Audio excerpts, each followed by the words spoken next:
கொடுப்பதுதான் இயல்பாகவே வாழ்ந்தோடும் தன்மையுடையவன். அது மட்டும் இல்லாமல் வாயுவில் நீராவியாகவும் திடப்பொருளின் பனிக்கட்டியாகவும் என் வடிவத்தை மாற்றிக்கொண்டேன். பூமியில் 3 நான் தான் உள்ளேன் என்றாலும் மக்களாகிய நீங்கள் பயன்படுத்தும் நன்மையின் அளவு வெறும் 2% மட்டுமே. அதாவது குளம், குட்டை, ஏரி, ஆறு மற்றும் நிலத்தடி நீராக வந்தடைகிறேன். அனைத்து உயிர்களுக்கும் உயிர் வாழ நான் மிகவும் அவசியம். நீரின்றி அமையாத உலகு என வள்ளுவர் கூறியுள்ளார்.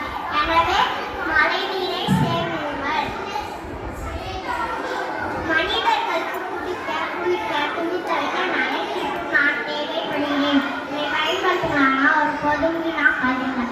நான் சுத்தமாக இருந்தால்தான் நீங்கள் நலமாக வாழ முடியும். அதனால் நீர்நிலைகளில் குப்பைகளை கொத்தாமல் என்னை சுத்தமாக வைத்துக் கொள்ளுங்கள். மழை நீரை சேமிக்கும் திட்டத்தை பயன்படுத்தி என்னை சேமிங்கள். சுத்தமான பூமியை உருவாக்குங்க. சேமிக்க மறக்காதீங்க. இல்லைன்னா நான் ஒரு நாள் மறந்துடுவேன்.